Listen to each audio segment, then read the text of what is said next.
म्हणते ना ऐपत प्रमाणे. आता दोघं चोरटे आहेत हा. पोरगीला दिवस गेले याच्यानंतर बाळंतपणाची वेळ जवळ आली, दवाखान्यात नेलं. डॉक्टरांनी चेक केलं, म्हणलं शेजर केल्याशिवाय पर्याय नाही. आता शेजरही झालं, बाळ जन्माला आलं पोरग. पण बरेच दिवसाच्या नंतर लक्षात आलं पोरग मुठच काही सोडना. पोरग मुठ काहून सोडत नाही, याच्या हातात काहीतरी त्रास असेल, काहीतरी प्रॉब्लेम असेल, म्हणून हा पोरगा मूठ सोडत नाही. बऱ्याच डॉक्टरांना दाखवलं, बऱ्याच वैद्यांना दाखवलं. एक आजी म्हणे, भाऊ भगत पानबी देखाड द्या. मी कोणाच्या भक्तीला अजिबात नाव ठेवत नाही. मी कोणाच्या भक्तीला नाव ठेवत नाही. ज्या गोष्टीवर माझा अभ्यास नाही त्या गोष्टीवर मी अजिबात दीडशानापणा करत नाही. कारण जी हॉटेलनं खादं नाही ती हॉटेलला बदनाम करणं कोणला अधिकार. खाई दको 1500 न खर्च करी देखो, भाजी नाही आवडली तर सांगू त्या हॉटेलमा बरोबर भेटत नाही. बरोबर आहे की नाही. उगच काय त्या हॉटेलमा काय बरोबर जेवण भेटत नाही. तू खाद होतं का नाही, आप्पा सांगे असा दिसू का मुसडामा. तू खाद नाही ना, मग आप्पाना चायल काय राहणार का रे. ओ बानट सुरत ना, स्वतः काय दे. बरेच ठिकाणी असं होतं की चांगला माणूस बदनाम होतो बाबा. कधी लोक भेटतही नाही, कोणी काय सांगितलं का तेच विकत फिरतात बाकीचे वेळे. हा, म्हणून सांगतो ज्या गोष्टीवर आपला अभ्यास नाही त्या गोष्टीवर बोलायचं नाही. हा, एक आजी माईमनी बघतले ते काढ बघतले बिटा बस ना. एक सुज्ञे बाबा आले, ते म्हणे असं करा, एखादा मानसरोग तज्ञाकडे दाखवा. आता मानसरोग तज्ञाकडे नेलं पोराला. आता पोराला टेबलावर लेटवलं. मानसरोग तज्ञ डॉक्टर लई हुशार होते. त्या डॉक्टर साहेबांनी गड्यात सोन्याची 2 तोळ्याची चैन होती. चैन अशी गड्यातून काढली आणि पोराच्या समोरून अशी फिरवली. पोरगान पटकन हात सोडा, पटकन चैन धरली. जवळ चैन धरी ना तर त्यानं हात 5 ग्रॅमनी अंगठी खाली पडणे. तपास लावा, असं माहित पण नशी जर करता करता नर्सन हात माई उपाट दिली होती त्या भाऊ. हा कशाचा परिणाम आहे. दोघं चोरटे आहेत म्हणल्यावर त्यांच्या पोटी साधू इन्कमा म्हणजे विषय का. म्हणून आई बापांची कूक जर पवित्र असेल तर नक्कीच चांगलं पोरग जन्माला येतं. थोडक्यात अजून सांगेल, कूक आईची पवित्र असेल तर पोरग चांगलं जन्माला येतं. जर चोर असतील तर चोर आला. पण आज माझे तरुण बंधू आहेत, खेड्यांवरनं बरेच दादा गाड्यांवर आलेले आहेत. प्रत्येक पोरगा गाडीवर लिहितो की राजे पुन्हा जन्माला या, राजे तुमची धर्माला गरज आहे. दादा, राजांना बोलवण्याच्या अगोदर गरज आहे ती जिजाऊ साहेबांची. का गरज आहे. राजे जेव्हा तुम्ही जन्माला आलात ना, तेव्हा एक जिजाऊ साहेब होती जी तुम्हाला पदर आड घालून दूध पाजत होती. राजे जेव्हा तुम्ही जन्माला आलात तेव्हा एक जिजाऊ साहेब होती जी तुम्हाला पदर आड घालून दूध पाजत होती. आता सध्याच्या जिजाऊंकडे पदरच शिल्लक नाही. राजे जन्माला येऊ नका. कारण मायबापांचे संस्कार असतील तर लेकरं घडतात. डोक्यावर पदर किती इज्जत वाढवतो सांगू का माया हो. हा, आड छाती कॉलर उचली नाही सांगतो, कारण म्हणा त्या डोक्यावर पदरची हाय बी इज्जत वाढस ना. मग नाही ते लोक सांगतात माले घरनं सुधार रे आमले काय शिकाळा. पण आपले गर्व आहे या गोष्टीच ना. डोक्यावर पदर, आलेल्या अतिथीचा आदर, सासू सासऱ्यांची कदर आणि पतीच्या सेवेला हजर, तिलाच म्हणावं इंडियन मदर. राजे सहज नाही घडले. जिजाऊ साहेबांचे संस्कार होते म्हणून राजे घडले. संस्कार लेकरांवर चांगले. हो, आपण ठरवायचं काय करायचं ते, नाही का. हा, तुम्ही जर कधी तुमले वाटत असेल मन पोऱ्यानी मन भाऊनी मन नवरानी मन बापनी दारू सुटायला पाहिजे, सोपं आहे.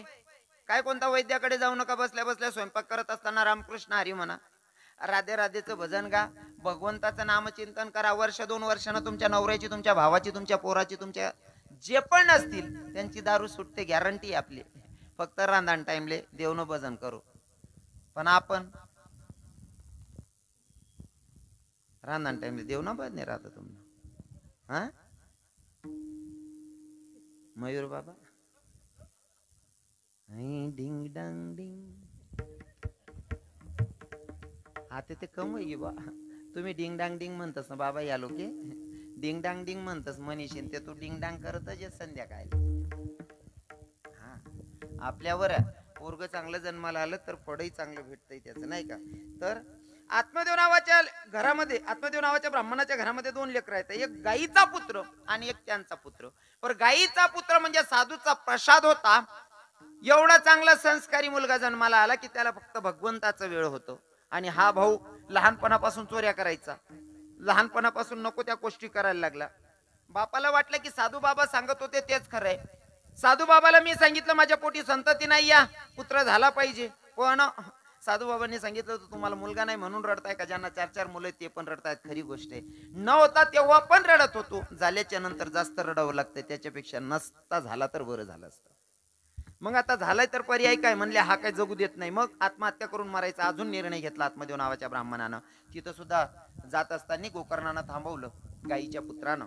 बाबा कुणाक चाललात? काय नाही बाबा, दादा मला जावं लागतं रे, तुझ्या भावानं लई त्रास द्यायला सुरुवात केली. म्हणले जीव नकोसा वाटतो रे ठेवायला, मरावं वाटतंय. म्हणले बाबा भगवंतानं एवढा चांगला नरदेह दिलाय, एवढा चांगला नरदेह दिलाय, भगवंताची प्राप्ती करून घ्या ना. इथं अडकण्यापेक्षा, इथं संकटाला तोंड देण्यापेक्षा, टेन्शन घेण्यापेक्षा भगवंताची प्राप्ती करून घ्या. अंतकरणापासून नामचिंतनाला लागा.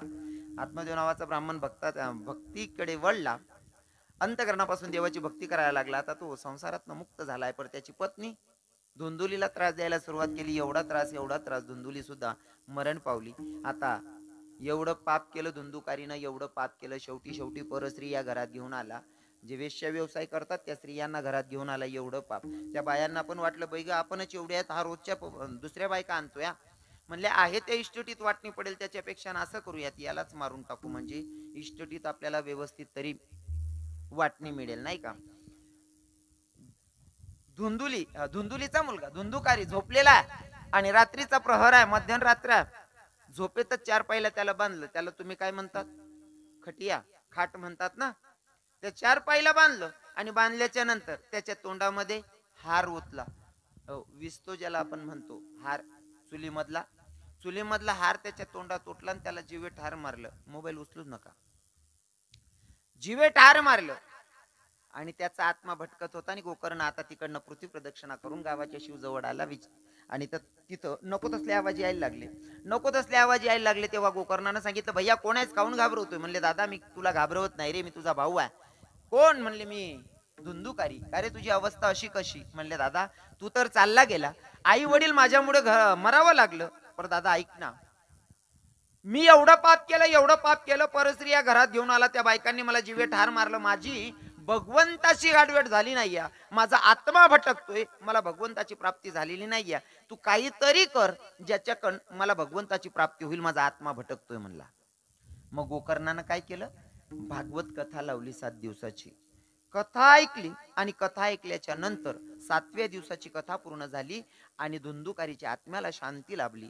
तेव्हापासून आपण भगवंताचं नामचिंतन गेलेल्या व्यक्तीच्या नावानं करतो. याचा अर्थ असा आहे, पोरांचं नाव मोठं होण्यासाठी नाही, नातवांचं नाव मोठं होण्यासाठी नाही, मुलींचं नाव मोठं होण्यासाठी नाही, तर जाणाऱ्या व्यक्तीच्या आत्म्याला शांती लाभावी म्हणून हे नामचिंतन असतं. आणि हे नामचिंतन केल्याच्या नंतर आपल्याला पितृदोष लागत नाही, ही खासियत आहे. विठ्ठल विठ्ठल